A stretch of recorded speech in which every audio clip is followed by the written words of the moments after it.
Boa noite, irmãos, a paz de Cristo. Uma ótima terça-feira a todos vocês.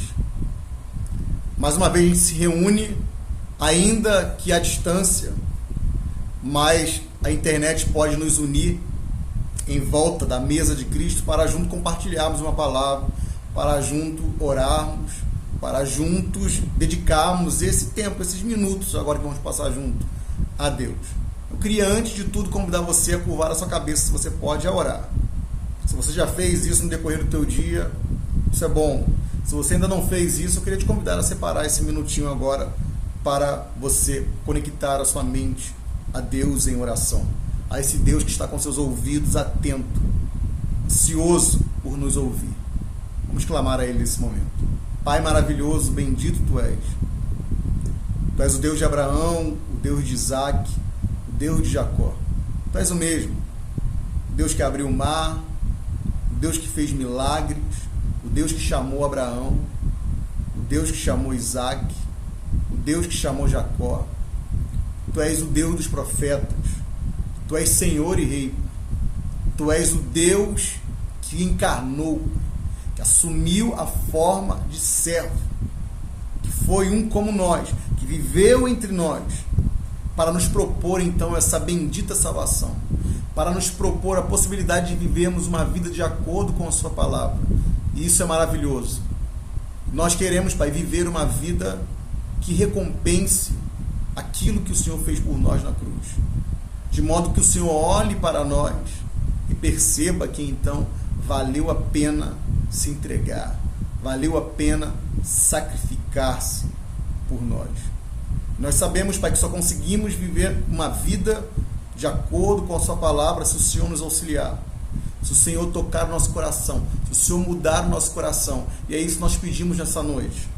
É isso que nós pedimos hoje, que por intermédio dessa palavra que nós iremos comentar agora, por intermédio dessa verdade, o Senhor possa mudar nossa mentalidade, mudar o nosso coração, nos trazer de volta a Ti, avivar, acender o fogo no nosso coração, nos mostrar, Pai, que nós precisamos viver uma vida que esteja de acordo com aquilo que nós professamos, para que assim, então, possamos glorificar o Teu nome por onde passarmos, e que então o mundo veja a luz de Deus brilhando em nossos olhos, para que o mundo ouça a voz de Deus falando por intermédio de nossa boca, e que então o Senhor seja honrado e glorificado, pois esse é o propósito da nossa existência, vivermos para o louvor da Sua glória. Amém. Amém, irmãos. Quero compartilhar com você um texto que se encontra na carta de Paulo aos Romanos, capítulo 12, verso 1. Carta de Paulo aos Romanos, capítulo 12, verso 1. Paulo, na carta de Paulo aos Romanos, ele divide essa carta em duas partes. Do capítulo 1 ao capítulo 11, quando você lê, ele ensina ali uma parte muito importante, e que é muito importante para um cristão, que é a parte doutrinária, é a parte teórica, é a parte que alcança a tua mente, é a parte que alcança o teu coração, o teu interior. Paulo ensina sobre quem o homem é. Todos pecaram e todos carecem da glória de Deus, em Romanos 3. Ele fala sobre a pecaminosidade do homem, ele fala da nossa depravação completa, ele fala que nós estávamos mortos em nossos delitos. Nós não podíamos fazer nada para que Deus olhasse para nós. Tudo que nós fazíamos era um ato de pecado. Paulo vai dizer que nós éramos pecadores por natureza. Somos, na verdade, pecadores por natureza. Todos nós pecamos em Adão. E então Paulo vai falar também sobre o que Cristo fez. Ele vai falar sobre redenção, ele vai falar sobre justificação, ele vai falar sobre regeneração, ele vai falar sobre adoção, ele vai falar sobre tudo isso concernente ao ato de Cristo na cruz, que foi liberado a todos nós que somos cristãos, que cremos em Deus. Ele vai falar sobre a doutrina, sobre aquilo que deve alcançar nossa mente e deve, ou deveria estar bem clara em nossa mente. E logo depois dele concluir a parte doutrinária, ele começa a direcionar a sua carta a uma vida prática. A partir do capítulo 12, Paulo começa a propor uma vida prática aos seus ouvintes. E é sobre isso que nós iremos compartilhar agora. Eu queria ressaltar algo aqui muito importante, irmão. Não é possível, ou teremos muita dificuldade em vivermos uma vida cristã na prática, sem que antes conheçamos a doutrina, sem que antes conheçamos a realidade daquilo que Cristo fez por nós, sem que antes conheçamos a verdade profunda e constrangedora do Evangelho, que quando a gente percebe a grandeza e o esplendor do amor de Deus revelado na pessoa de Cristo, a resposta natural a alguém que tem a sua mente iluminada pelo Evangelho é entregar-se por completo a Deus. E nesse entregar-se por completo a Deus, passa então a ser visível a todos os outros que nos observam um viver diferente. Um viver completamente diferente daquele que nós vivíamos antes. Mas para que isso aconteça, é necessário que conheçamos a doutrina, que conheçamos as Escrituras, que conheçamos a palavra, que conheçamos a profundidade do amor de Deus revelado nas Escrituras, para que então possamos ser impulsionados, constrangidos a vivermos, a levarmos uma vida prática de acordo com aquilo que Deus solicita de nós. E Paulo escreve então, nesse início de uma vida prática, após o povo conhecer a doutrina, ele diz então: eu rogo a vocês, eu solicito a vocês, eu peço encarecidamente a vocês, pelas misericórdias de Deus, pela compaixão de Deus, eu solicito a vocês, pelas misericórdias de Deus, eu peço a vocês. Paulo coloca uma ênfase nesse pedido. Ele nos atrai até o sacrifício de Cristo, oferecido a nós, que nos revela graça e misericórdia. Paulo nos atrai, nos leva com essa solicitação a percebermos o amor de Deus revelado na doutrina que ele acaba de escrever aos Romanos. Então ele diz: eu rogo, eu peço a vocês, eu imploro a vocês, pelas misericórdias de Deus, pela compaixão de Deus, que vocês ofereçam, que vocês apresentem. Eu queria começar a falar um pouco desse apresentar que Paulo fala aqui. Essa palavra apresentar aqui, apresentei, Paulo está dizendo ao povo: eu rogo a vocês, eu peço a vocês, que vocês coloquem a vida de vocês. O corpo representa aqui a totalidade. Eu rogo a vocês, pelas misericórdias de Deus, que apresentei os vossos corpos. O corpo aqui representa a totalidade, a plenitude, tudo que temos e que somos. Paulo está dizendo: eu rogo a vocês, eu peço a vocês, eu imploro a vocês, que vocês coloquem a vida de vocês por completo à disposição de Deus. Eu imploro a vocês, cristãos que estão em Roma, eu peço a vocês encarecidamente que vocês coloquem a vida de vocês por completo à disposição desse Deus, que vocês apresentem a vida de vocês a esse Deus, que vocês vivam plenamente para esse Deus. E é interessante quando você observa a vida de Paulo, a história do apóstolo Paulo, você percebe que esse camarada entregou a sua vida plenamente pelo Evangelho. O mundo antigo foi alcançado pela disposição, pela entrega, pela dedicação do apóstolo Paulo a Deus. E a primeira solicitação que Paulo faz é essa: eu peço a vocês uma coisa, coloque a vida de vocês à disposição de Deus. Vocês não pertencem mais a vocês mesmos. Vocês não vivem mais para realizarem os seus próprios sonhos, os seus próprios desejos. Vocês não vivem mais para si mesmo. Vocês vivem agora para Deus. Vocês devem pensar agora em Deus. Vocês devem focar nas coisas de Deus. Vocês devem ajuntar coisas preciosas em Deus. Coloque a vida de vocês completamente à disposição de Deus. Surge uma pergunta então para mim e para você hoje. Nossa vida está à disposição de quem? Com quem nós passamos mais tempo?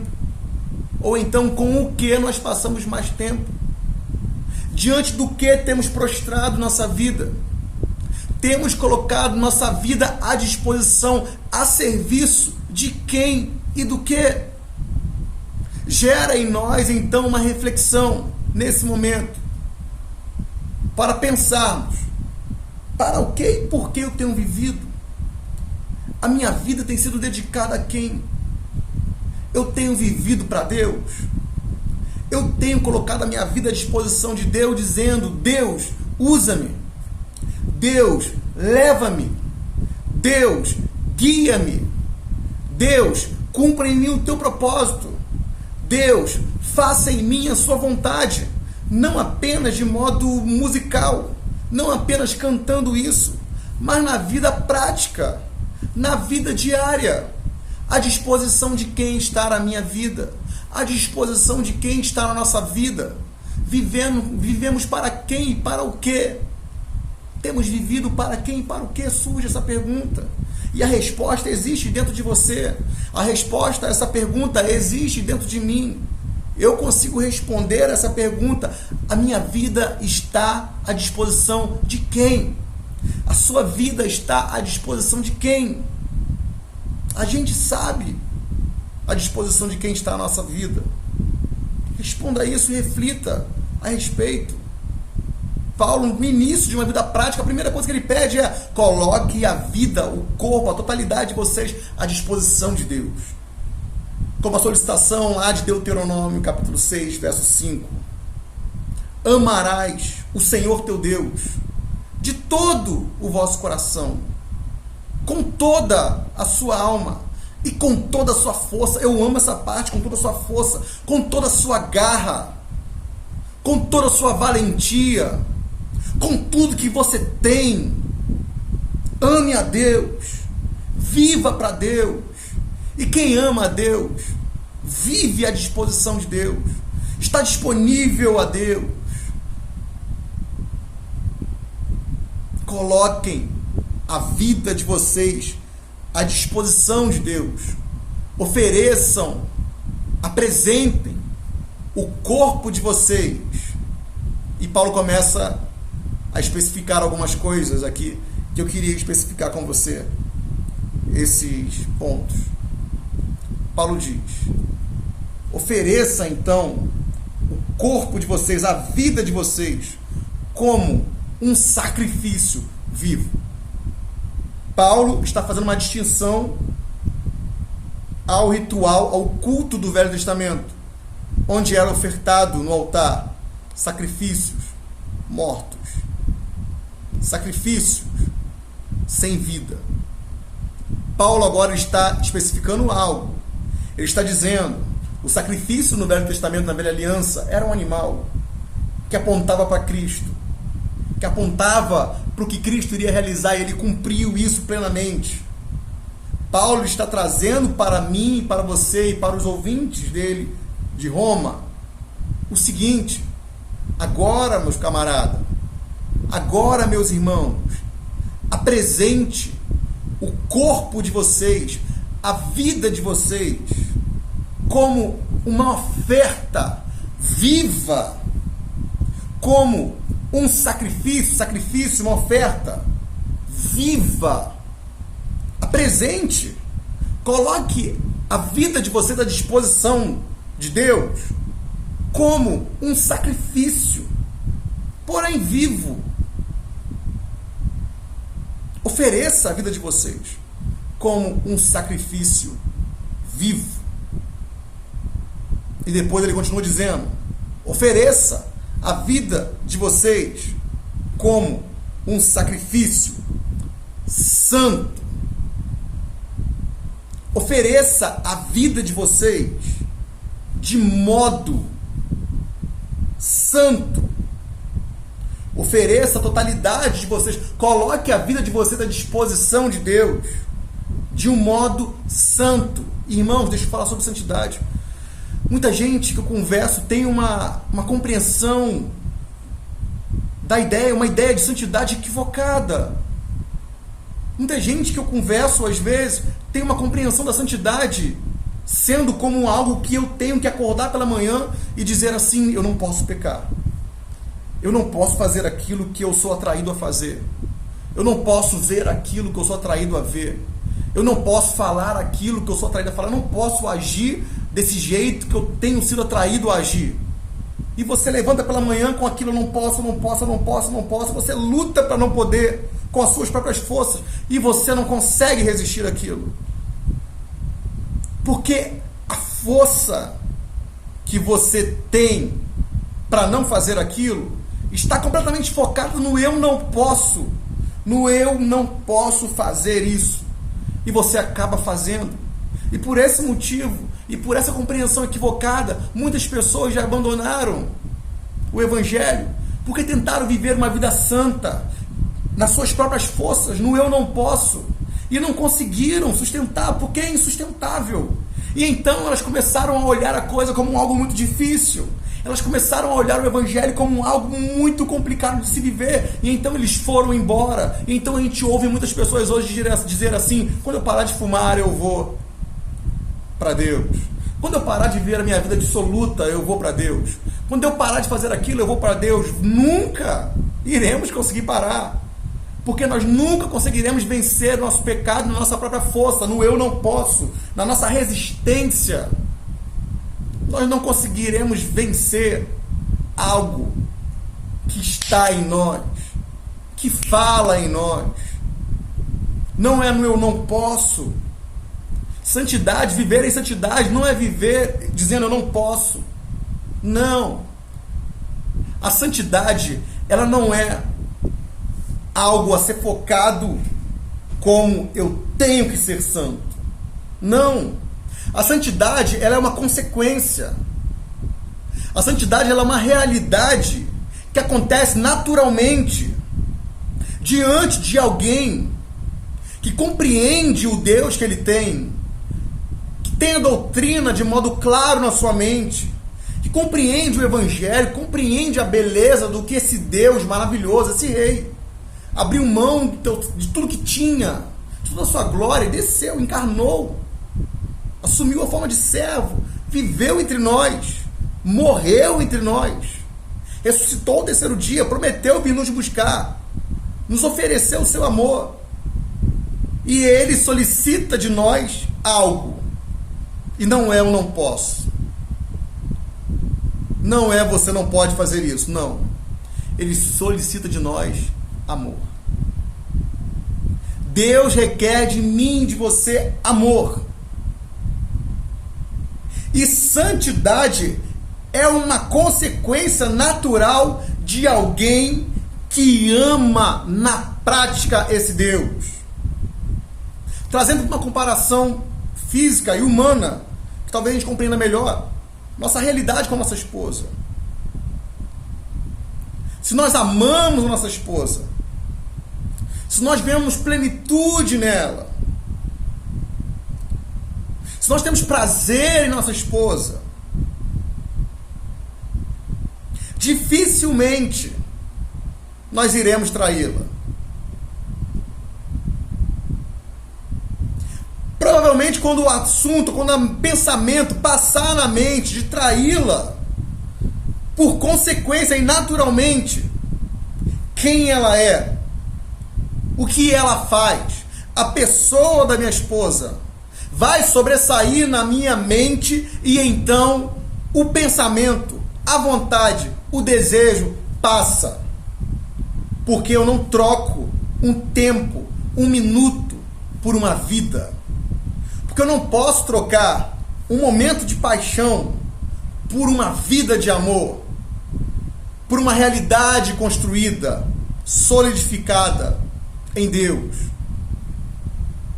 Quem ama a esse Deus, quem compreende essa vida que tem diante desse Deus, recebida por esse Deus, naturalmente, ela vive para a glória desse Deus. Ela não vive, não acorda pela manhã dizendo eu não posso pecar, eu não tenho que pecar, eu não vou pecar. Não! Ela acorda de manhã dizendo eu vou viver a minha vida para Deus mais uma vez. Mais uma vez eu quero honrar a Deus com esse dia. Mais uma vez eu quero glorificar a Deus com a minha vida. Mais uma vez eu quero amar a Deus intensamente. Mais uma vez eu quero falar de Deus por aonde eu for e com quem eu me encontrar. Mais uma vez eu quero tornar Deus visível aos meus amigos, no trabalho, na escola, na minha rua, na minha casa, na minha igreja. Mais uma vez eu quero honrar a esse Deus o qual eu amo. E a consequência de uma vida como essa é a santidade. É viver inteiramente consagrado à disposição de Deus. Essa é a santidade que os apóstolos viviam. Eles não acordavam pela manhã dizendo eu não posso fazer isso, não posso fazer aquilo. Não! Eles acordavam pela manhã dizendo qual é a nossa missão hoje. Aonde nós vamos pregar. Aonde nós vamos honrar a Deus. Aonde nós vamos falar de Deus. Vamos orar. Vamos para o lugar da oração. Vamos nos reunir para ouvir a palavra de Deus, seja onde for. Vamos nos reunir, vamos compartilhar. Vamos amar o próximo. E a vida de santidade era uma consequência natural. Não era algo do qual eles tinham que viver procurando, não. Porque uma vida diante de Deus, uma vida entregue a Deus, uma vida no Espírito, naturalmente mortifica a carne que habita em nós, temporariamente. Então, Paulo solicita dos romanos ali, ofereçam a Deus uma vida santa. Como oferecer a Deus uma vida santa? Cumprindo o primeiro princípio. Coloque a vida de vocês à disposição de Deus, como uma oferta no altar de Deus. Viva para Ele intensamente. Faça tudo com intensidade. Faça tudo com entusiasmo. Queira fazer, deseje fazer. Ore para que você tenha vontade, ore para que você queira, ore para que você deseje, ore até que você queira fazer. Viva à disposição de Deus. E como consequência, você terá uma vida santa. E Paulo continua dizendo, como um sacrifício vivo, sacrifício santo, e como um sacrifício agradável. O que era um sacrifício agradável? O sacrifício agradável é algo aceitável. É algo que Deus aceita. É impossível Deus rejeitar alguém que coloca a sua vida à disposição dele por completo, que vive intensamente para ele.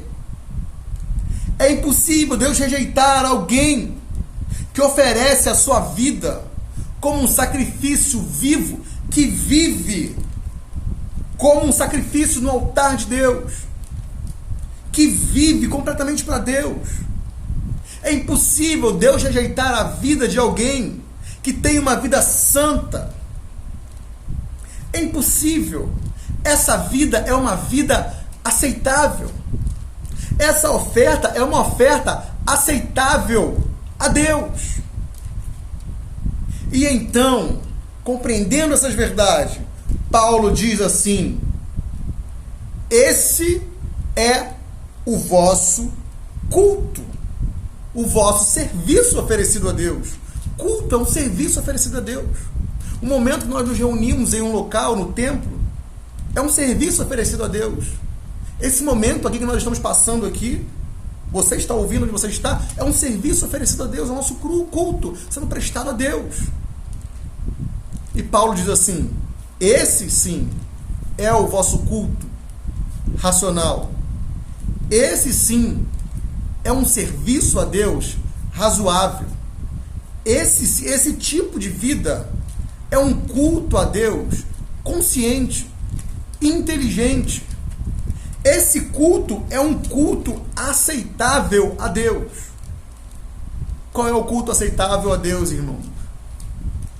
O culto aceitável a Deus é uma vida que vive à disposição dele. Uma vida que se oferece como um sacrifício vivo, completamente. Uma vida santa, separada, consagrada completamente a Deus. Uma vida aceitável por natureza a Deus. Isso sim é um culto. Esse tipo de vida é um culto. Assim Paulo começa a propor aos crentes em Roma: viva essa vida. Viva essa vida por onde vocês passarem. Viva intensamente. E deixa eu dar um conselho para você, algo que eu estou tomando para a minha vida nesses dias. Viva intensamente para Deus, irmão. Faça as coisas com entusiasmo. Seja alguém radiante. Seja alguém que todos querem estar perto, porque as pessoas percebem em você um carisma, um fogo, um ardor, de modo que as pessoas se sentem motivadas ao te ouvir, ao estar contigo. Porque você está sempre bem, você quer sempre fazer com entusiasmo, com muita vontade. Intensifique a sua vida para Deus nesses dias, irmãos. O ano mudou, mas a pessoa não muda. Nós somos os mesmos. A gente decide viver para Deus ou não. O sacrifício já foi feito. Decida viver crente. Decida entregar a sua vida para Deus. Não queira ser um crente mediano. Não queira apenas a salvação. Não. Queira cumprir o teu propósito plenamente aqui na terra. Queira viver à disposição de Deus plenamente. Então, intensifique a sua vida nos serviços que você presta ao reino, à igreja. Intensifique a sua vida na tua vocação. Leia mais. Ore mais. Dedique-se mais. Fale mais. Compartilhe mais. Ame mais. Perdoe mais. Revele mais de Deus por aonde você passar. Seja luz. Seja sal. O mundo carece disso. Paulo sabia que se os crentes em Roma pegarem esse princípio de viverem completamente para Deus, de viverem à disposição de Deus, de viverem como um sacrifício vivo, uma vida santa e aceitável a Deus, esse culto inteligente, essa mentalidade cristã iria dominar o mundo. E assim foi. O mundo antigo foi dominado pelo cristianismo. O evangelho foi propagado pelo mundo todo. Os cristãos que ouviram essa mensagem de Paulo em Roma tomaram ela para si e levaram ela para o mundo, ao ponto dessa mensagem alcançar a mim e a você hoje e poder ser compartilhada conosco. Ou seja, irmãos, chegou a nossa vez. Chegou a nossa vez de vivermos à disposição de Deus. Chegou a nossa vez de vivermos como um sacrifício vivo a Deus. Chegou a nossa vez de vivermos uma vida santa diante de Deus. Chegou a nossa vez de sermos uma oferta, um sacrifício aceitável, agradável a Deus. Chegou a nossa vez de vivermos um culto com consciência cristã. Esse é o culto que glorifica a Deus. Feche teus olhos, irmãos, eu quero orar contigo. Bendito, maravilhoso, excelso, soberano Deus. Ó Pai, primeiro eu queria te agradecer por essa mensagem chegar ao nosso coração nesse século XXI. Algo que foi escrito e revelado e proposto a um povo do primeiro século, lá em Roma. Uma carta escrita por Paulo, entregue aos cristãos de Roma. Cristãos que, quando ouviram essa verdade, tiveram seu coração completamente dedicado e voltado para Deus.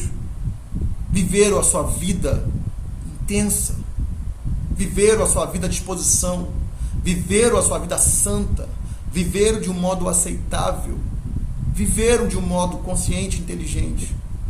Cristão, Pai, eu peço que essa palavra alcance nosso coração, que não alcance apenas, Pai, nossa mentalidade, que não alcance apenas a nossa consciência, mas que essa verdade, que essa doutrina, que essa revelação alcance nosso coração e mova nossas mãos, e mova nossos pés, e mova a nossa vida a vivermos completamente para glorificarmos o seu nome.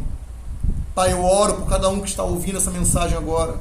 Cada um tem os seus desafios, cada um de nós temos as nossas dificuldades, cada um de nós sabemos a disposição de quem temos vivido, cada um de nós sabemos se a nossa vida tem sido aceitável a Deus ou não, cada um de nós sabemos se temos vivido uma vida santa ou não, cada um de nós sabemos se o nosso culto é um culto que agrada a Deus ou não.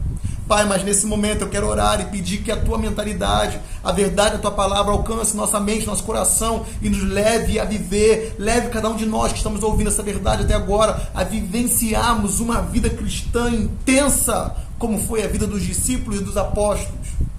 Esse é o nosso tempo, esse é o nosso dia, esse é o dia de nós representarmos Deus com intensidade, com dedicação, e nós queremos, Pai. Nós estamos aqui, eis-nos aqui, que não seja preciso que se levante outras pessoas no nosso lugar, não. Eis-me aqui, eis-nos aqui, envia-nos, Pai, cumpra em nós o teu propósito. Colocamos nossa vida à tua disposição nesse momento, para que o Senhor então glorifique nossa vida. Que essa mensagem, Pai, esteja em nossa mente, pulsando em nosso coração, para a glória do teu nome. Em nome de Jesus nós fazemos essa oração ao Senhor. Amém. Deus abençoe sua vida, irmão. Deus abençoe a sua vida. Viva à disposição de Deus.